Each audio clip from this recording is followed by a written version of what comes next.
A location in Israel near the Sea of Galilee is being excavated by Mordecai Avium and his team of archaeologists. They have been working there for a number of seasons, and in the process, they have discovered some notable finds from the early centuries of the first millennium. In any case, presently they go over a shocking mosaic floor from something like a long time back, a revelation that has genuinely noteworthy ramifications for scriptural history. But before we get subscribing to our channel is the best way to stay up to date on all the latest and greatest history facts content. It's like having a direct line to our channel. Let's get started. Members from Israel's Kinneret College and Knight College in New York City are part of the international excavation team working at the El-Araj site. The project is led by Kinneret Professor Avium, and Nigat College's Stephen Napoli serves as the academic lead. This was the group's fourth year working at the 2019 dig, which was mentioned earlier. Even prior to the incredibly important discoveries of 2019, the team had already made some significant and fascinating advances. The year 2017, the discovery of a Roman bathhouse from the 1st to 3rd century AD led Avium to believe that the El-Araj site contained a significant biblical site from Jesus' time. They argue that Julius, formerly known as Bethsaida, was the Greco-Roman metropolis where the bathhouse was located. Bethsaida started out as a small fishing village on the Sea of Galilee. In addition, it is a location that is featured prominently in the New Testament's Gospels and some of the most well-known events in Jesus Christ's life. El-Araj is not far from where the River Jordan enters the Sea of Galilee, which is to the north of El-Araj. Although it is referred to as a sea, the lake is actually about 8 miles across and 13 miles in length. It stands out because it is about 690 feet below sea level. Additionally, the Sea of Galilee plays a significant role in Jesus' story. Matthew's Gospel says that when Christ met 3 fishermen, Simon called in Peter and Andrew and asked them to become disciples.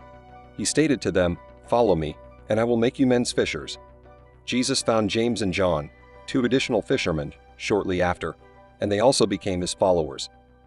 Let's learn more about the long-defunct city of Bethsaida before we move on to the biblical significance of Galilee. It was initially a straightforward fishing settlement.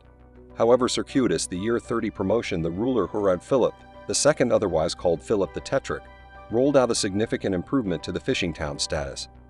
Philip pronounced that Bethsaida was presently a polis, implying that he remembered it as a completely fledged city, a long ways from a simple fishing hamlet. We are aware of this because it is mentioned in the writings of the Romano-Jewish historian Titus Flavius Josephus from the 1st century. Additionally, Bethsaida was given the new name Julius in honor of the Roman Emperor Augustus and his wife, Julia Augusta. We have already mentioned the first biblical events relating to Bethsaida, when Jesus recruited 3 fishermen from the village, Peter, Andrew, and Philip. The Gospel of John covers this, and John says that the following day, Jesus decided to leave for Galilee, finding Philip and saying to him, "Follow me." Philip, like Andrew and Peter, was from the town of Bethsaida. Those were Jesus' first 3 disciples, as we've already learned. In addition, 2 of Jesus' miracles took place in Bethsaida, making it a successful recruiting location. The miracle that happened to the blind man in Bethsaida is only mentioned in Mark's Gospel. When Jesus was in the town, he met a blind man. According to Mark, they brought the blind man to Jesus and begged him to touch him. He then released the blind man from the town after taking him by the hand. After putting his hands on him and spitting on his eyes, he asked him if he had seen anything, and when he looked up, he said, "I see men like trees walking." He was restored and could clearly see everyone. However, Jesus' second miracle at Bethsaida is by far the most well-known. The miracle of feeding the 5,000 is also known as this. As indicated by the book of Luke, the supporters met Jesus in the wake of going through different towns teaching the gospel. Luke describes the events surrounding the disciples' reunion with Christ. After that, he took them and went off on his own into a deserted area that belonged to the city of Bethsaida. The fact of the matter is that Bethsaida's precise location was lost in the ages. It was mentioned by the historian Josephus in the 1st century AD, according to what we know. The next written reference to the town, Ahoda-Porek, which was written by a female Anglo-Saxon cleric named Uniberg and appeared in the Chronicle, came about 7 centuries later. The words were directed to her by Willibald, the cleric of Eichstätt, a city that is in the cutting-edge German district of Bavaria. Willibald was actually English, even though he was a bishop in Germany. He also seems to have liked to travel. He actually reached Jerusalem in 725, making him the earliest Englishman to explore the Holy Land. The fact that the bishop also went to Sida's house and wrote about a church he saw there is interesting in this story. Okay, let's return to that building later. Sida and Julius appear to have abandoned each other later in the 8th century. This could be related to the significant earthquake that struck the area in 749. Although it appears that Crusaders captured both Sida and that it was a place of pilgrimage in the 12th century, there is no conclusive evidence that this was the case at a later time. However, after that, the city's location is lost to history and nothing more about it is reported. Then, in 2014, Professor Avium and his colleagues began excavating the El-Araj location they had determined to be Bethsaida's. In any case, there was an earlier case going back similarly as the mid-1800s that finds Bethsaida at a better place called Detail. It is just over a mile away from the El-Araj rival site. In addition, Detail has been the subject of research by the Peseta Excavations Project, a group of archaeologists led by Dr. Rami, a rival of the University of Nebraska at Omaha. In addition, the RAV and his colleagues are absolutely certain that the location they have chosen is the actual site of ancient Bethsaida, as described in the New Testament. Evidence of occupation dating back to the 9th century BCE during the Iron Age has been discovered by researchers working at the Tel site. They have also found evidence from the 2nd century AD Greco-Roman period. Among these finds are anchors and fishing implements that point to the existence of a fishing village at the Tel site. Talking about the revelations that El-Araj in 2017 show up and frame the hours of Israel that the opponent groups revealing of some proof of Roman occupation isn't sufficient to recognize a spot with both Sida. There are a few additional necessities which the Dega del-Araj hitherto neglected to give. Also, as we'll see in a moment, Aram had his own idea of what El-Araj's finds might mean. Consequently, the archaeological community is divided regarding Bethsaida's location. In fact, he asserts that El-Araj was a second and later location for Bethsaida, despite the fact that two teams of researchers claim to have found the true site of the biblical village in different areas.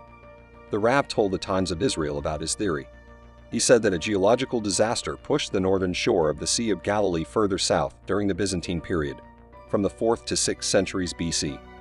During this time, the fishermen at Etail abandoned their site because it became too far from the lake and moved further south to the seashore. I had previously suggested that El-Araj became Bethsaida. Therefore, the 1st century great-grandchildren, but Sedja relocated to El-Araj 300 years later. Maybe they called it new birth condition of Ariva proceeded. However, teacher Notley from the group working at El-Araj doesn't acknowledge that there were as a matter of fact two Yetzedas and rejects that the town moved area. In point of fact, Dr. Notley does not at all consider Etiel to be a feasible location for Bethsaida. He has noted that one. Between the shores of the Sea of Galilee and the east coast, there is 5 miles of dry land. Additionally, it cannot have been a fishing village in biblical times, according to him. As a result, it appears unlikely that the dispute over Bethsaida's location will be resolved anytime soon. But for the time being, we'll put aside the academic dispute and focus on El-Araj's side and the work that has been done there since 2014. As we've seen, Dr. Avium and his colleagues' investigations had found evidence of a Roman city. In particular, in 2017, they discovered the remains of a Roman bathhouse. El-Araj also contained the ruins of a sugar processing facility from the 1100s that the researchers believe belonged to the Crusaders. In 2017, the team discovered a layer that contained evidence of that time period. In addition, beneath that was coin-shaped evidence of Bethsaida during Byzantine times.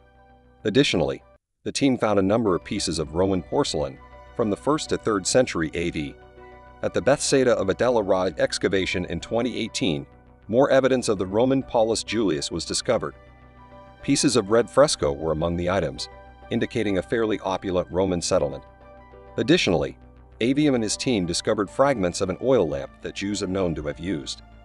What's more, the 2018 dig revealed lead loads of the sort that would have been utilized with fishing nets, building up that the El-Araj site was for sure the area of a fishing town.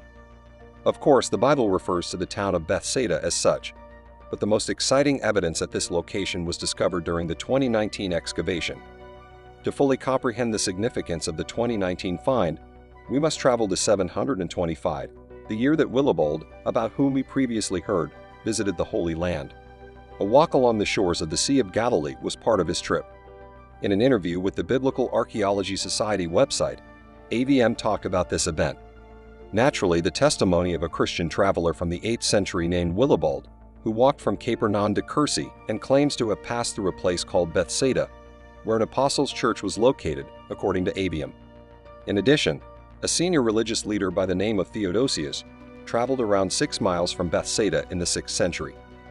In addition, some experts claim that this church in Bethsaida possessed a very special status.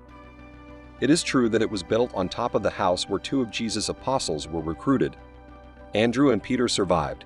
Leave a comment below and tell us what you think. If you liked the video, give it a thumbs up. As always, subscribe to our channel to see more great videos. Thanks for watching.